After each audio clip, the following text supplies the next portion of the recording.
Now, some challenges for you. Jot these down. I'm going to go through them very quickly now as we rush to a conclusion here in about 13 minutes.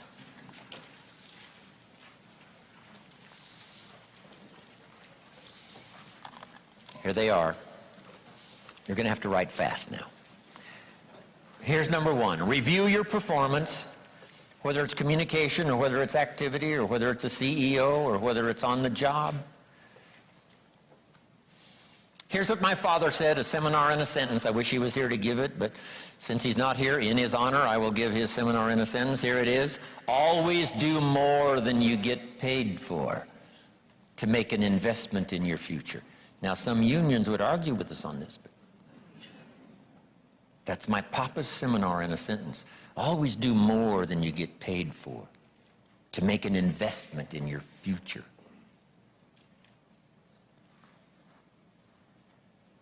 My father was so unique. Papa said if it's raining, you can't fix the roof. If it isn't raining, it doesn't need to be fixed.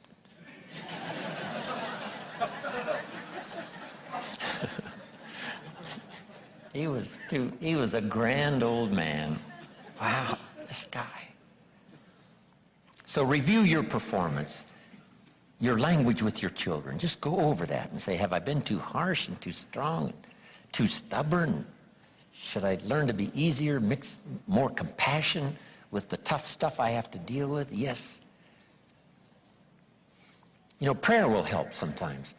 If nothing else, you know, dear God, help me say the right thing, not to ruin it all by poor communication. Here's the next on my list. Face your fears. You know, I don't know what challenges you might have in going over the stuff we've been going over in terms of amending your philosophy or going back and, you know, redoing some stuff that you might have messed up. But face all your fears. That's how you conquer them. Don't dismiss them. Just face them. Say, here's what I'm afraid of. I wonder what I could do to change that. Here's the next one. Exercise your willpower to change direction. You don't have to keep doing what you've done the last 6 years if it's not yielding you the benefits you want. In the seminar I do for Jerry, my mentor helped me to review the last 6 years so I wouldn't repeat those errors the next 6. See, if you're a goose, you have no choice to do the next 6 like you did the last 6. But if you're not a goose, here's what you can do. Pick a new destination and start going that way. You say, well, I've done this for the last 2 years. I'll probably have to do it another 2. And the answer is no, not in a million years. Now, you can change one little degree at a time, or if you want to, you can revolutionize the whole thing. Who says you couldn't revolutionize the whole thing in a week's time and start a brand new direction that will most assuredly help you arrive in a brand new place a year from now, 3 years from now? No telling 5 years from now where you could arrive. Use your willpower to start the process. Just willpower to change a little or change a lot.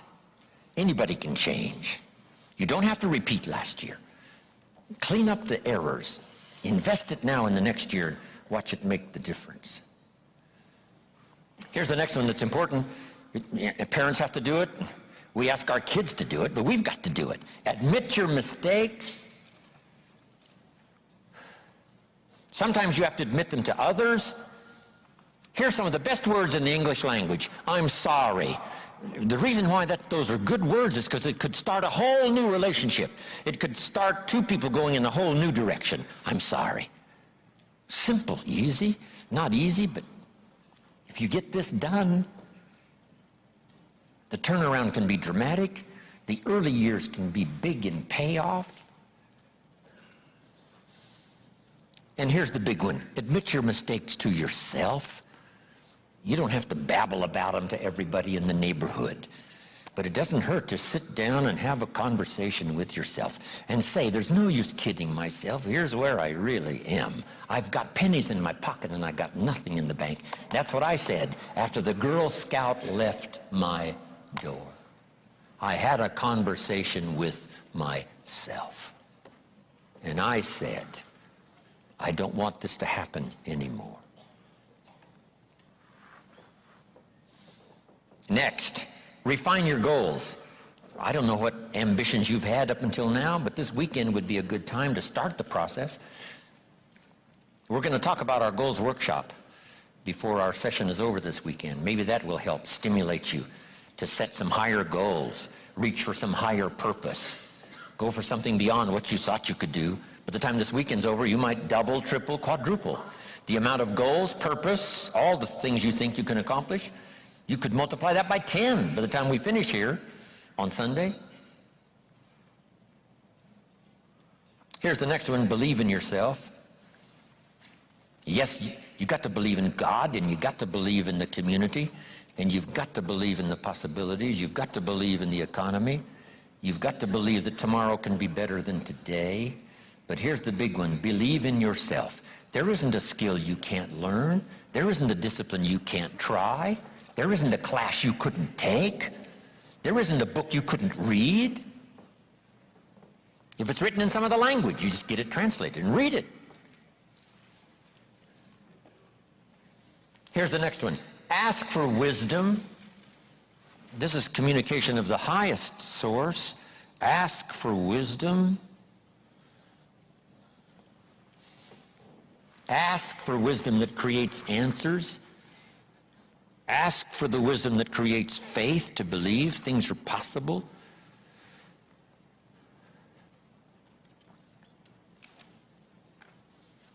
In King Solomon's day, there was the dilemma of two mothers who claimed the same baby. And the question was, whose baby is this? This mother says, it's mine. The other mother says, no, it's mine. Solomon said, bring me the baby. They brought him the baby, and he raised the sword. He said, I'm going to cut this baby in half and give one half to this mother and one half to this mother. And as he raised his sword, sobbingly, the real mother said, no, no, no, don't cut the baby in half. Give it to her, who was not the real mother. Solomon says, now I know who's the real mother. See, that is so wise. And the moment was such drama. But Solomon, the wisest of the wise, knew what to do to settle the deal. Ask for wisdom to deal with the challenges of today and tomorrow, to deal with the challenges your family brings you. Don't wish it was easier, wish you were better. Here's the next one, conserve your time. I must learn to do this. How much time have I got left? Not an unlimited supply. How many of these weekends can I do? Not 1,000, just a few, maybe a handful. Sometimes we get faked out. Bill Bailey says, the average person says, I got 20 more years. No, Bill says, you got 20 more times. If you go fishing once a year, you've only got 20 more times to go fishing. Not 20 years. That fakes you out. I got 20 years. No, 20 times. See, that brings it right down to the real stuff. 20 times. How many more seminars like this? Not 1,000, a few, just a few. So would I mumble and stumble? Would I give you less than my best when I've only got a few more to give? And the answer is no, of course not. If you're a person of some dignity and quality, you wouldn't let that happen. Next, invest your profits. We're going to talk now about this before the weekend is over on financial independence. And I'm going to give you some excellent advice. Here was one of the philosophies Mr. Schoaf gave me, along with Mary Kay. Here's what he said. Profits are better than wages. Wages make you a living. Profits make you a fortune. Mary Kay and I went for that. Wow. Could we start earning profits while we're making a living? The answer is yes. I went berserk. Here's one now. Protect your family. These are troublesome times. Not that they haven't been troublesome times for 6,000 years. At school, troublesome times. I know a wonderful mother and a wonderful father who had two boys. In school, they went two different directions, and one became a model citizen and the other one went to jail. Wow. Protect your family as best you can from the hidden dangers, the lurking evil one. Here's the next one, live with intensity. You might as well turn it up a notch or two after this weekend. Why not? Invest more of you in whatever you do. Be a little stronger, be a little wiser, step up your vitality, contribution. Put everything you've got into everything you do, and then ask for more vitality and more strength and more vigor, more heart, more soul. Next, find your place. This one now is so important. If you just work on a job, find the best place where you can serve well. And sure enough, they'll ask you to occupy a better place. And if you keep doing the job well, the guy says, well, if I had a better job, I'd really pour it on. But I got this lousy job, so I just goof off. See, that's the philosophy of disaster. So you've got a lousy job. Do the very best you can. That's your best way out. It's not to do less than you could, but to do the best you can.